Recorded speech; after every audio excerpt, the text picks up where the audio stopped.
समस्त मातृ शक्तियों भाई बंधुओं सादर जय श्री कृष्ण। 21 अक्टूबर 2022 शुक्रवार के दिन रमा एकादशी का व्रत रहेगा। तो धर्म ग्रंथों के अनुसार इस एकादशी का श्रद्धा पूर्वक व्रत करने से और व्रत कथा को सुनने से, इस दिन भगवान लक्ष्मी नारायण जी की श्रद्धा पूर्वक पूजा आराधना करने से आर्थिक संकट व कर्ज से मुक्ति मिलती है। जाने अनजाने में हुए सभी पाप नष्ट होते हैं। भगवान विष्णु जी की कृपा से सभी मनोकामनाएं पूर्ण होती है। तो मित्रों, आज आपको हम बताएंगे रमा एकादशी पर पूजन का श्रेष्ठ मुहूर्त, इसकी पूजा विधि और इस दिन कौन से नियमों का पालन आपको करना चाहिए। तो मित्रों, पूरे वीडियो को आप ध्यानपूर्वक देखेंगे तभी इसका संपूर्ण फल आपको मिलेगा। मित्रों, आप सभी का बहुत बहुत स्वागत है आपके अपने ही चैनल एस्ट्रो गुरुजी में। यदि आपने अभी तक हमारे चैनल को सब्सक्राइब यदि नहीं किया हो तो अभी सब्सक्राइब कर लें और बेल आइकन को अवश्य दबाएं, जिससे हमारे अगले आने वाले नए वीडियो की नोटिफिकेशन सबसे पहले आपके पास पहुंचे। आप नित्य नई नई ज्ञानवर्धक जानकारियां व नित्य का राशिफल हमारे चैनल से प्राप्त करते रहें। तो हिंदू पंचांग के अनुसार कार्तिक मास की कृष्ण पक्ष की एकादशी तिथि को रमा एकादशी कहते हैं। इस बार रमा एकादशी का व्रत दिनांक 21 अक्टूबर 2022 शुक्रवार के दिन रहेगा। इस एकादशी पर भगवान विष्णु जी और माता लक्ष्मी जी की पूजा का विशेष महत्व है। रमा एकादशी का व्रत विधि पूर्वक श्रद्धा पूर्वक रखने से और पूजा करने से सभी प्रकार की आर्थिक समस्याएं दूर होती है और जीवन में यदि धन की कमी है या फिर कर्ज आदि की समस्या से परेशान है तो रमा एकादशी का व्रत रखना बहुत ही लाभकारी माना गया है। तो रमा एकादशी के दिन पूजन का श्रेष्ठ समय इस प्रकार से रहेगा। रमा एकादशी तिथि 21 अक्टूबर 2022 शुक्रवार के दिन रहेगी। तो एकादशी तिथि आरंभ होगी 20 अक्टूबर 2022 गुरुवार को शाम के 4:07 पर आरंभ हो जाएगी और एकादशी तिथि समाप्त होगी 21 अक्टूबर 2022 शुक्रवार को शाम के 5:25 शाम को समाप्त होगी। रमा एकादशी व्रत उदयात तिथि के अनुसार 21 अक्टूबर दिन शुक्रवार के दिन यह व्रत रखा जाएगा। तो रमा एकादशी व्रत पारण का मुहूर्त इस प्रकार से रहेगा। रमा एकादशी व्रत पारण एकादशी व्रत का पारण दिनांक 22 अक्टूबर दिन शनिवार को प्रातः सूर्योदय के बाद आप कर सकते हैं। तो रमा एकादशी की संपूर्ण सरल पूजा विधि इस प्रकार से है। इस विधि के अनुसार पूजा करने से भगवान लक्ष्मी नारायण जी की कृपा आपको अवश्य प्राप्त होगी। तो रमा एकादशी के दिन प्रातः काल सूर्योदय से पहले आपको उठना चाहिए। इसके बाद स्नान आदि से निवृत्त होकर के इस व्रत का संकल्प आपको लेना चाहिए। रमा एकादशी के दिन निर्जल व्रत आप रखें तो बहुत ही अच्छा रहेगा। अपनी सामर्थ्य के अनुसार एक समय का फलाहार आप इस दिन कर सकते हैं। इस दिन भगवान विष्णु जी और माता लक्ष्मी जी की पूजा श्रद्धा पूर्वक आपको करना चाहिए। पूजा करने के पश्चात भगवान विष्णु जी और माता लक्ष्मी जी को भोग अर्पित करना चाहिए। भोग में तुलसी दल अवश्य आपको चढ़ाना चाहिए। बिना तुलसी के भगवान भोग को स्वीकार नहीं करते हैं। इसके बाद धूप दीप करके आरती उतारना चाहिए। विष्णु जी की आरती और रमा एकादशी जी की आरती आपको अवश्य उतारना चाहिए। इसके बाद विष्णु चालीसा या विष्णु सहस्त्र नाम का पाठ आपको श्रद्धा पूर्वक बैठ करके करना चाहिए। फिर परिवार के सभी लोगों को प्रसाद वितरित करना चाहिए। अगर आप चाहें तो ब्राह्मणों को भोजन इस दिन करवा सकते हैं या फलाहार आदि आप करवा सकते हैं। अपनी इच्छा अनुसार दान आदि आप कर सकते हैं। इस दिन दान करने का अनंत गुना फल प्राप्त होता है। तो रमा एकादशी के दिन श्रद्धा पूर्वक इस नियम के अनुसार पूजा अर्चना करने के पश्चात रमा एकादशी की श्रद्धा पूर्वक व्रत कथा श्रवण करना चाहिए। जो कथा इस प्रकार से है। पौराणिक कथा के अनुसार भगवान श्री कृष्ण जी कहते हैं, हे युधिष्ठिर, कार्तिक मास की कृष्ण पक्ष की एकादशी का नाम रमा एकादशी है। यह घोर पापों का नाश करने वाली तिथि होती है। इसका महात्म्य मैं तुमको सुनाता हूँ, इसे ध्यान पूर्वक श्रवण करो। कि प्राचीन काल में मुचुकुंद नाम का एक प्रसिद्ध राजा राज्य करता था। राजा सत्य प्रतिज्ञ यानी सत्य बोलने वाला और बड़ा ही धर्मात्मा था। वह भगवान विष्णु जी का परम भक्त था। उसकी इंद्र के साथ तथा यम, कुबेर, वरुण तथा विभीषण के साथ भी मित्रता थी। वह न्यायपूर्वक राज्य किया करता था। उसके राज्य में प्रजा हमेशा सुखी रहती थी और सब ओर शांति थी। उस राजा का कोई शत्रु भी नहीं था। उस राजा की चंद्रभागा नाम की एक कन्या थी। राजा ने चंद्रभागा का विवाह राजा चंद्रसेन के पुत्र शोभन के साथ कर दिया था। तो एक समय की बात है, शोभन अपने ससुर राजा मुचकुंद के महल में गया। उन दिनों कार्तिक का महीना था।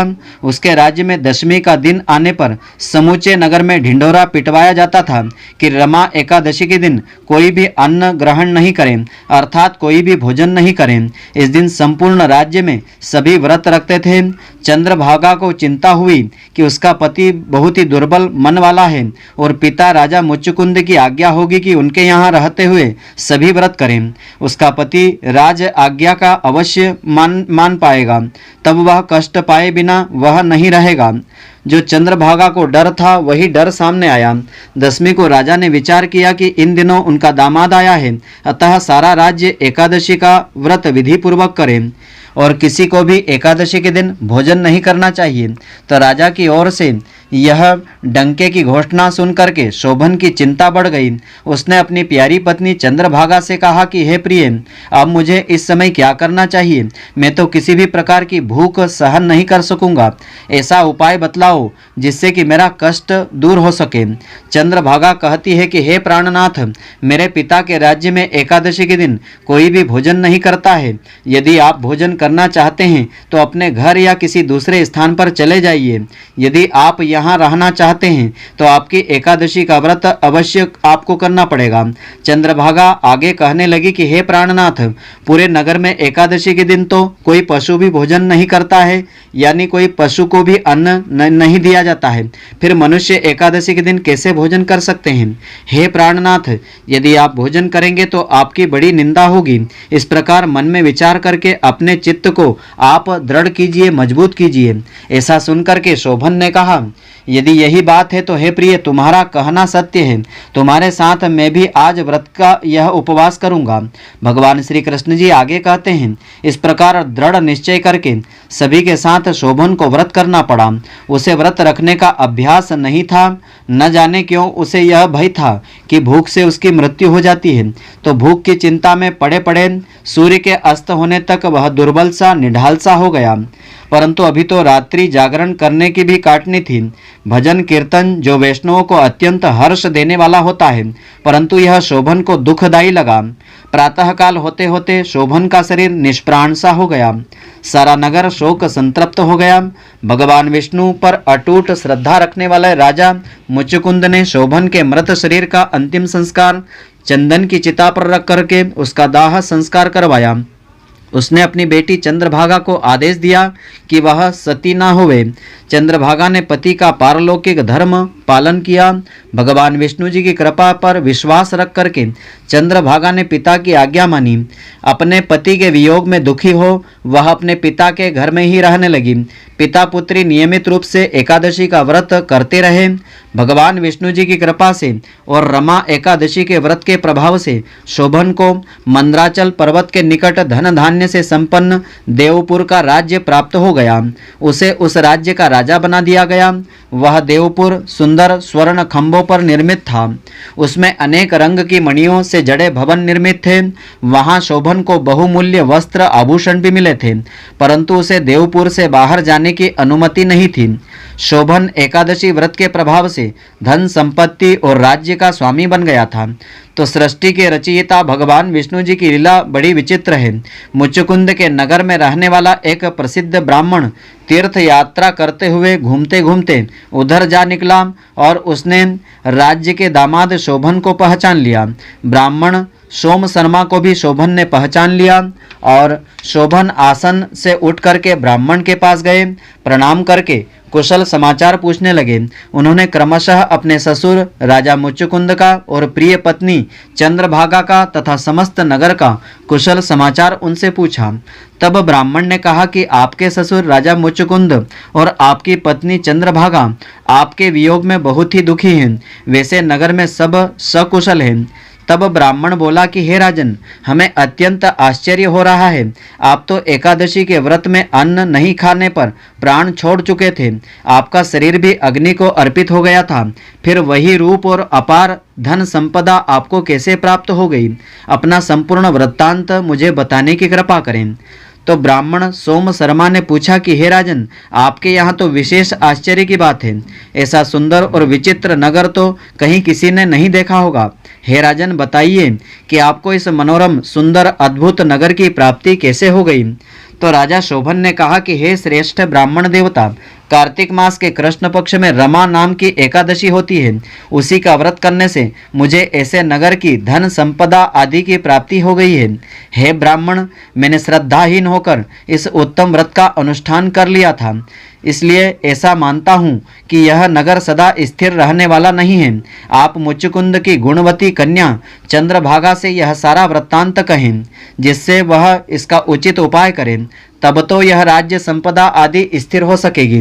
ब्राह्मण अपने नगर को लौटा और उसने चंद्रभागा से राजा शोभन का संपूर्ण वृत्तांत कह सुनाया।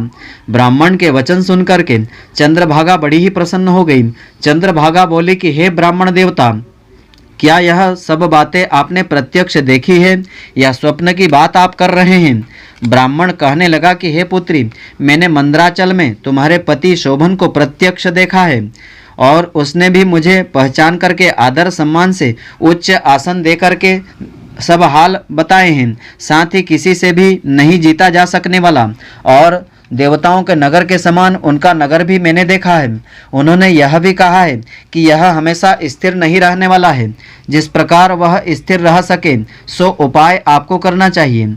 तो चंद्रभागा ने कहा कि हे ब्राह्मण देवता, मेरे मन में पति के दर्शन की तीव्र इच्छा हो रही है, आप मुझे वहां ले चलिए। फिर कुछ गंभीर हो सोच करके कहने लगी, पहले आप मुझे किसी सिद्ध, तेजस्वी एवं तपस्वी ऋषि के पास ले चलो। मैं अपने किए गए पुण्य से उस नगर को स्थिर बनाने का प्रयत्न करूंगी। भगवान श्री कृष्ण जी आगे कहते हैं कि हे राजन, चंद्रभागा की बात सुन करके ब्राह्मण सोम शर्मा चंद्रभागा को साथ लेकर के मंदराचल पर्वत के समीप वामदेव ऋषि के आश्रम में ले गया। वामदेव ऋषि ने उनकी बात सुन करके वेद मंत्रों के उच्चारण से चंद्रभागा का अभिषेक किया। तब ऋषि की मंत्र शक्ति के प्रभाव से और एकादशी के व्रत के प्रभाव से चंद्रभागा का शरीर दिव्य रूप वाला हो गया और वह पुण्य प्रभावी शक्ति बन गया। ऋषि श्रेष्ठ की मंत्र शक्ति से उसको दिव्य गति भी प्राप्त हो गई। इसके बाद वह बड़ी और प्रसन्नता के साथ पति के समीप चली गई। उस समय उसके नेत्र हर्षोल्लास के साथ खिल रहे थे। अपनी प्रिय पत्नी को आई देख करके शोभन को बड़ी ही प्रसन्नता हुई। उन्होंने उसे बुला करके अपने वाम भाग में सिंहासन पर बैठाया। तदंतर चंद्रभागा ने अत्यंत हर्षित होकर के अपने पति से यह प्रिय वचन कहा कि हे प्राणनाथ, मैं हित की बात कहती हूँ, आप मेरे सभी पुण्यों को ग्रहण कीजिए, जिससे आपका यह सुंदर पवित्र नगर और राज्य स्थिर हो जाए। पिता के घर में रहते समय जब मेरी अवस्था 8 वर्ष से अधिक हो गई, तब से आज तक मैंने जो एकादशी के व्रत श्रद्धापूर्वक विधि विधान से किए, उनसे मेरे भीतर जो भी पुण्य संचित हुआ है, उसके पुण्य शक्ति के प्रभाव से यह नगर कल्प के अंत तक स्थिर रहेगा तथा सब प्रकार के मनोवांछित वैभव से समृद्धिशाली होगा। चंद्रभागा ने उसी क्षण भगवान विष्णु जी का ध्यान किया और प्रार्थना पूर्वक कहा कि ऋषि की आशीष से, ऋषि के आशीर्वाद से मेरे एकादशी के समस्त पुण्य मेरे पति के मनोरथ को पूर्ण करने हेतु स्वीकार करें। भगवान विष्णु ने उसकी प्रार्थना सुन ली। चंद्रभागा के पुण्य के प्रताप से प्रसिद्ध देवपुर नगर स्थिर हो गया। इस प्रकार चंद्रभागा वस्त्रों और आभूषणों से सुसज्जित होकर के अपने पति के साथ मंदराचल के शिखर पर स्थित प्रसिद्ध देवपुर में विहार करने लगी।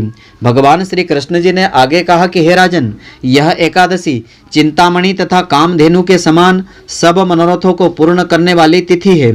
मेरे दोनों पक्षों की एकादशी के व्रतों का पापनाशक महात्म मैंने तुमको बताया है। जैसी कृष्ण पक्ष की एकादशी है, वैसी शुक्ल पक्ष की एकादशी तिथि है। उनमें भेद तुमको नहीं करना चाहिए। यह दोनों पक्ष की एकादशियां समान फलों को देने वाली होती है। तो यह जो कथा है श्री ब्रह्म वैवर्त पुराण में वर्णित की गई है। इस व्रत में फलाहार का विधान इसमें इस प्रकार से होता है। इसमें केले का सागर प्रातःकाल लेना चाहिए। केला व उससे बने पदार्थ आप ले सकते हैं। फल और मेवा का सेवन भी इस दिन आप कर सकते हैं। तो मित्रों, आशा करता हूँ कि आपको हमारी यह ज्ञानवर्धक जानकारी पसंद आई होगी। यदि आपको पसंद आई हो तो आप हमारे वीडियो को अधिक से अधिक शेयर अवश्य करें, जिससे अधिक से अधिक लोग इसका लाभ प्राप्त करते रहें और इसका पुण्य फल आपको भी मिलता रहे। धन्यवाद। जय श्री कृष्ण मित्रों, फिर मिलेंगे।